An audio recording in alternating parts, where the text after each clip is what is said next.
Hey, it's me, Renee. I'm back. So, sorry. This is going to be my anticipated 2020 reads video. The books I'm anticipating coming next year, obviously. Sorry. So, I made a list of books I'm anticipating. First, I just thought, well, I'll just make a list and it's easier to make a video of it. And then I realized this whole list, it's 4.5 pages. No, it's 4 pages and 2 lines. So that's, I think it's around 50 books. So that's quite a lot, really. So if I were to go into all of them, I suppose, yeah, I don't really have to talk that much about all of them either. But if I were to get into all of them, I would be here until 2050. So I decided I'm gonna cut back. I'm just gonna talk about the ones that I desperately, desperately need. The ones that I desperately need, as well as the ones that, and these are also the ones that aren't talked about that much. So I want to talk about Chain of Gold. Even though I'm interested to read that one, I want to read that one. Everyone and their great grandma knows that one's coming out next year. It's not like you need a reminder, really. I think, for me at least, anticipated videos and anticipated lists, it's a way of knowing what's coming out next year, but also a way of knowing what different booktubers are looking forward to. So if everyone's talking about the same books, well, then you kind of feel like it's just 12 books coming out. But every year you have lots of books coming out, and every year there's lots of books that different booktubers are interested in. So you should focus on different stuff, shouldn't you? I think at least. So that's what I want to do. I'm gonna focus on the ones that aren't focused on anywhere else or that much on. And sorry. And as usual, my editing skills, my editing software is zero. So I can't put a picture of the cover here. And sometimes there is no cover. I will link the Goodreads page in the doobly-doo. So there's that. And hey, you have beautiful shelves to look at, don't you? So you have eye candy, and you can look at me. So yeah, let's get on with it. And I'm not gonna really do any particular order, except just telling you the ones I'm not gonna do all lists. So the ones I'm telling you are highly anticipated. But the ones I'm telling you about, it's not like I'm anticipating the one I'm telling you first, the mostly. It's just there first. And yeah, I forgot to put down authors here. But most of the time, the title is the most important thing. And I will link the Goodreads page, so you have the author there. So yeah. First up, we have All the Stars and Teeth. I was becoming aware of this book, I think yesterday. Yeah, yesterday. From Hardback Hoarder, Paperback Dreams. Someone who mentioned, maybe it was Haley in Bookland.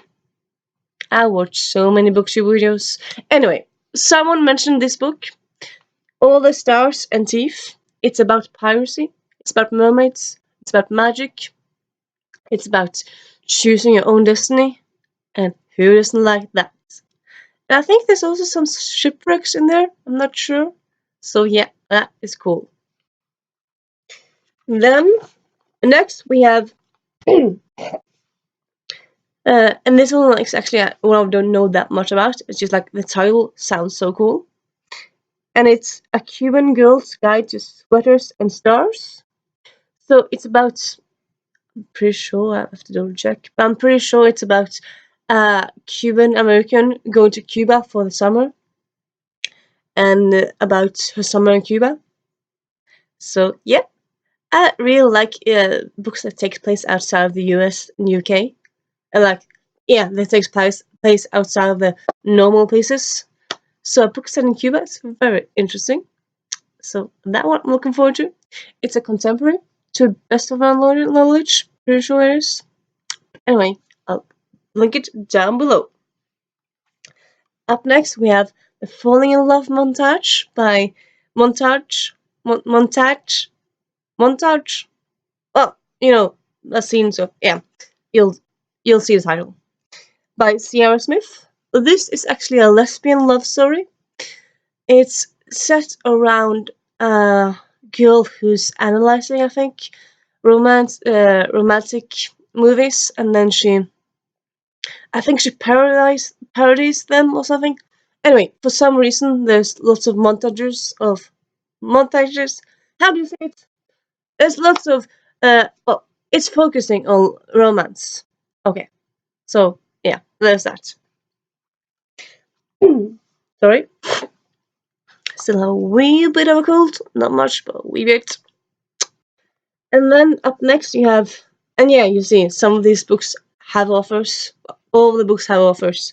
I didn't write them all down, so yeah, this next have an offer as well. And yeah, up next, Feminist Agenda by Feminist Agenda of Jemima Kincaid. Sorry, this one does not have an offer. Oh, yes, but yeah. It's a feminist YA book, which is my kryptonite. I love them, love them. Ever since Am I Normal Yet? I've just been loving those books. So, and this list actually has two of them, so that's very exciting. And yeah, the cover's really nice, and I don't really know that much about it. I just know it's about feminism and YA, and that's all you need to know, really, at least for me. Then, up next, you have I Kissed Alice, a lesbian romance that has also some fan fiction or some fandom elements to it, which, fandom, and also lesbian love stories is so nice. I love, love. Well, I do really enjoy love, but I also like not just straight love, but I love queer love and trans love and all the love. Yeah, I suppose I love love, really. All the different loves. And then you have actually, I'm quite curious why this hasn't been talked about more, but actually Instant Karma. Actually, I think it's a standalone, but it's actually a book by Marissa Mayer, the author behind the Lunar Chronicles and Heartless and Supernova and that series. And yeah, she's coming up with a new book next year called Instant Karma, which is magical realism. Well, slight magic in the way that it's mostly contemporary, but there's some magic elements in it. I don't really like calling that magical realism, because when I think magical realism, I think Maruki Horikama, and that's not really what Instant Karma, what the vibe is getting me. So yeah. Anyway, it's not high fantasy. It's our world, but with a little bit of magic elements in it. And it's about this girl who suddenly can give people bad karma and good karma, and how that develops. So that sounds very interesting. I love the Lunar Chronicles. I haven't read Heartless. I didn't like her superhero series. I read the first one, didn't read the second two. But Instant Karma seems so cool that, yeah, it's definitely on my radar. And then, this one is actually a kind of, yeah, I'm gonna do that one first. Me winging stuff. This one I was actually pretty sure noted by made aware of by Jenna, no, not Jenna, Jen from Jen Campbell, the booktuber, and Offerju, I suppose, to both, and it just sounds so cool. So it's called The Left-Handed Booksellers of London. It's by Garth Nix, that Australian author who's written the abortion series, abortion, something like that, angels and stuff, and then he's also written Frog Kisser, and different standalones, and yeah, this one is about booksellers in London. Duh, it's about secret societies, curses, magic. It just sounds so cool, ticking all the boxes. I'm not sure if it's a standalone or if it's a personal series, but anyway, it just sounds so cool.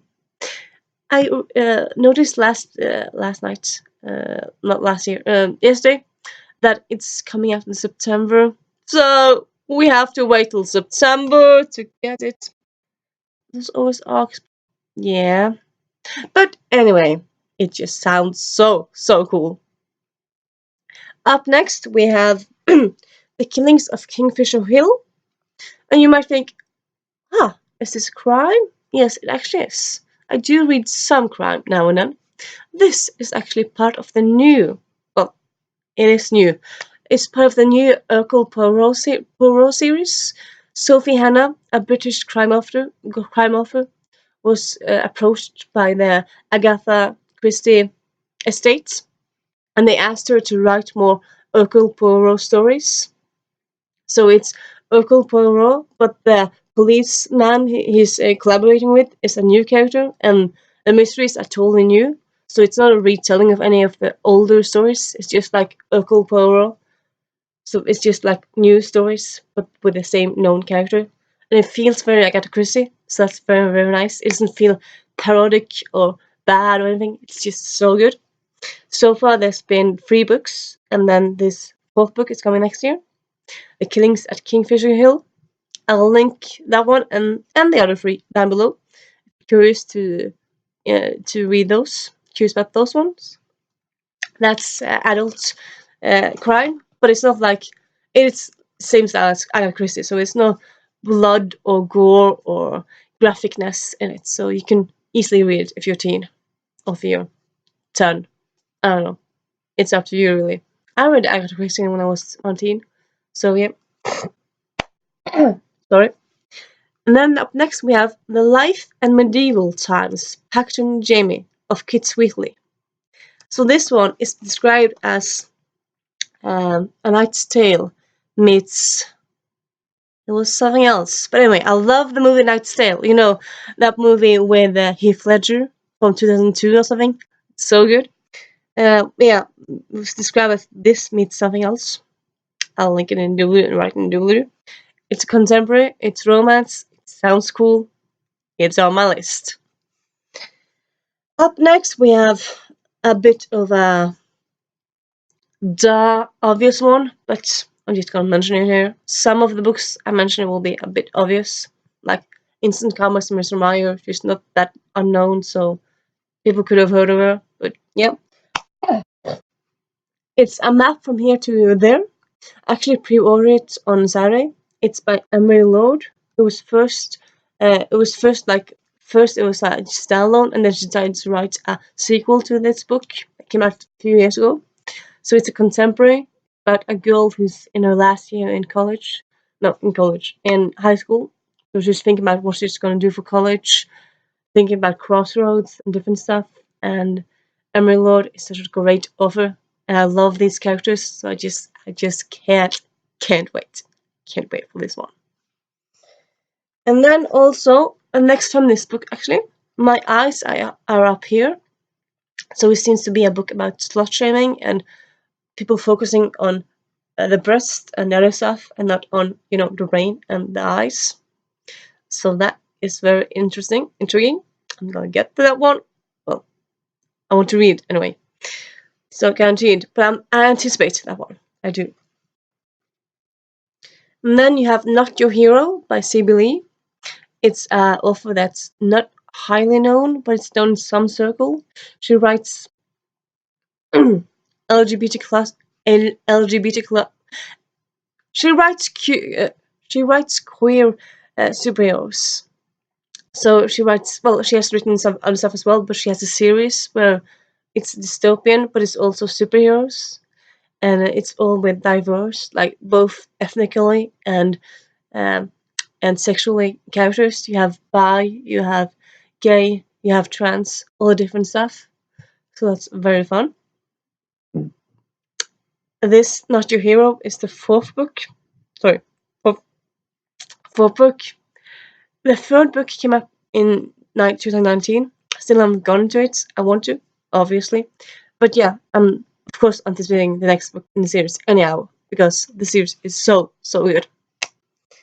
And then you have A Princess Will Save You, which is the first, I think it's high fantasy. Yeah, it seems to be high fantasy, where the princess is like the savior. So it seems to be like putting tropes on their heads, even though you have other books that do stuff like Graceling and Fire and stuff. But yeah, this seems to be like a fairy tale-ish style where the princess does the saving. So that's very cool. I love the cover also. It's very nice. Link it in doodle.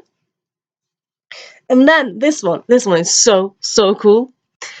I don't remember where I heard about this. I heard about it somewhere. Anyway, doesn't matter where I heard about it really. It's called Upright Woman Wanted. It's dystopian, which I don't really normally like, but it's dystopian, but it's in a dystopian setting where it's kind of like Wild West American, so it has the same setting-ish, only it's in the future, and uh, it has uh, it has lesbians, it has lesbian librarians who has to uh, travel across the mountains to give books to people who are in secluded places. So yeah, there's that. So kind of, I suppose, think the Giver of Stars just in the future and with lesbians. So it just sounds so cool. It's I think it's an adult novel. I'm not completely sure. I think it's adult novel. So yeah, there's that. Really fun. Sorry. And then next is The Voting Booth by someone. Yeah, as always. It's a YA book about political systems and political activism. I think it's about two people who are helping out during a local election and they're meeting and stuff. And I like I like politics, so this one intrigues me as well. I like how this last few years, even though it's been like train wreck, it's also made. I think it seems to be made people more aware and more political interested, and that's really good. I think. So yeah, that's the upside for that really.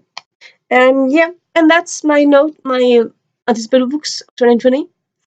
I might do like another video of like the rest of this rest from this list, but that's down the line, like in January, in February. Well, in January at least. I don't really have that many more days of December. Time has just flown by. But yeah, and that's. What are you looking forward to? This is me, Renee, saying Renee out.